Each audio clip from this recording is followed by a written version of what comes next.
வணக்கம் and welcome MMTPT real estate Chennai. நம்ம பார்த்துருக்க ப்ராப்பர்ட்டி பார்த்திங்க அப்படின்னா மணிவாக்கம் ரூபி பில்டிங் ஆப்போசிட்டில் பார்த்திங்கன்னா உள்ள ரோடு போகும். 1 கிலோமீட்டர் உள்ளே வந்தோம் அப்படின்னா நமக்கு வந்து பிஎல்பி ஆனந்த நிலையம் அப்படின்ற ஒரு லேஅவுட்டு. இது வந்து பார்த்திங்கன்னா ஒரு சிஎம்டிஏ அப்ரூவ்டு லேஅவுட்டு. இந்த லேஅவுட்டில் பொறுத்து பார்த்திங்கன்னா நமக்கு வந்து பார்த்திங்கன்னா ஒரு சவுத் ஈஸ்ட் கார்னர் ப்ராப்பர்ட்டி வந்து சேல்ஸுக்கு வந்துருக்குதுங்க. 52க்கு 32.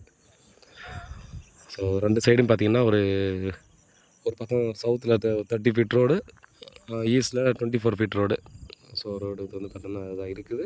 நம்ம வந்து பார்த்தீங்கன்னா ஃப்ரெண்ட்ஸ் சர்க்கிளில் பார்த்தீங்கன்னா 2 பேர் ஷேர் பண்ணி கூட பார்த்திங்கன்னா அந்த ப்ராப்பர்ட்டியை வாங்கலாம். ஓனர் வந்து பார்த்திங்கன்னா ஒரு இன்வெஸ்டர் தான் பார்த்திங்கன்னா எடுத்து வச்சுருக்காரு. அவர் சொல்லக்கூடிய ரேட்டு பார்த்திங்கன்னா 2800 ரூபா ஒரு ஸ்கொயர் ஃபீட் எல்லாம் கேட்குறாருங்க. இந்த லொக்கேஷனில் ஒரு பெஸ்ட்டான ப்ராப்பர்ட்டி, பெஸ்ட்டான ரேட்டுன்னு டெஃபினட்டாக நம்ம சொல்லலாம். இந்த லேஅவுட்டில் மட்டும்தான் பார்த்திங்கன்னா வீடுகள் வந்து கொஞ்சம் கம்மியாக இருக்கும். அதற்கான ஒரே ஒரு மெயின் ரீசன் பார்த்திங்கன்னா அங்கே இன்வெஸ்ட் பண்ணியிருக்க எல்லோரும் பார்த்திங்கன்னா மேக்ஸிமம் பீப்புள் வந்து என்ஆர்ஐ பீப்புள் தான்.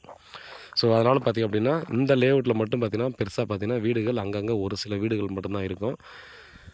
இதை தாண்டிக்கிற ஃபார்ச்சூன் ரெசிடென்சியும் சரி, அதே போல் பார்த்திங்கன்னா இதை தாண்டி இருக்கக்கூடிய எங்கள் பாலாஜி நகர்ன்ற ஒரு லேஅவுட். இதில் வந்து பார்த்திங்கன்னா ஒரு ஊரே இருக்கும். ஸோ அதே போல் பார்த்திங்கன்னா இந்த லேஅவுட்டுக்கு அடுத்து மார்வல் கவுண்டிலையும் வீடுகள் இருக்குது. ஸோ இது வந்து பார்த்திங்கன்னா நம்ம வந்து வாங்கிட்டு இமீடியட்டாக வந்து கன்ஸ்ட்ரக்ஷன் பண்ணலாம். சேஃபான ஒரு லொக்கேஷன் தான். ஏன்னா இங்கே பக்கத்தில் பார்த்தோன்னா எஸ்பி வீடு தான் லேண்ட்மார்க்காக எல்லாருமே சொல்லுவாங்க. ஸோ எஸ்பி வீடு இங்கே இருக்கிறதால பார்த்திங்கன்னா எனி டைம் பார்த்தோன்னா போலீஸ் ரவுண்ட்ஸில் இருக்கும். அதனால் பார்த்திங்கன்னா நம்ம சேஃப்டியான ஒரு லொக்கேஷன் டெஃபினட்டாக நம்ம வந்து சொல்லலாம்.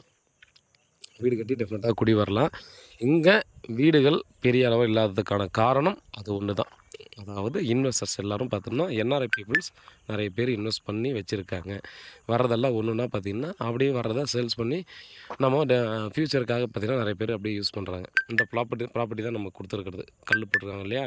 ஸோ இந்த பென்சிங் போட்டிருக்கிற இந்த ப்ராப்பர்ட்டி வாங்க டைரெக்டாக உட்காந்து பேசலாம். அதுலேருந்தும் பார்த்தோன்னா நம்ம கொஞ்சம் நெகோசியபிள் பண்ணியும் நம்ம பேசலாம். நல்ல ஒரு ஃப்ரண்டேஜில் கிடைக்குதுங்க. நம்ம வந்து ஒரு 800 ஸ்கொயர் ஃபீட் 850 ஸ்கொயர் ஃபீட்லாம் நண்பர்களில் தான் கேட்பாங்க. பட் நம்ம அந்த சைஸுக்கெல்லாம் பார்த்தோன்னா ஃப்ரண்டேஜ் வந்து ரொம்ப சின்னதாக தான் கிடைக்கும். பட் இது வந்து பார்த்திங்கன்னா ஒரு 26 அடி ஃப்ரண்டேஜ் கிடைக்கும் நமக்கு. பாருங்கள், வீட்டில் மகாலட்சுமி வாங்க. நல்ல ஒரு இன்வெஸ்ட்மெண்ட் ப்ராப்பர்ட்டி. நீங்கள் இப்போ வாங்கி போட்டிங்கன்னா கூட டெஃபினட்டாக பார்த்திங்கன்னா ரேட் ஆனது இன்னமும் நல்லா டெவலப் ஆகும். ஏன்னா இது பக்கத்துலலாம் 3500 ரூபா போயிட்டுருக்கு. ஃபார்ச்சூன் ரெசிடென்சியில் மார்வல் கவுண்டரில் 3000 ரூபா தாண்டி தான் போயிட்டுருக்கு. ஸோ இங்கேயும் பார்த்தீங்கன்னா வாங்கி நீங்கள் 3000 ரூபாய்க்கு டெஃபினட்டாக சேல்ஸ் பண்ணலாம். பாருங்கள், வீட்டில் மகாலட்சுமியோடு வாங்க. ப்ராப்பர்ட்டியை பாருங்கள், பிடிச்சிருந்தா அடுத்த கட்டமாக ப்ராசஸ் பண்ணலாம்.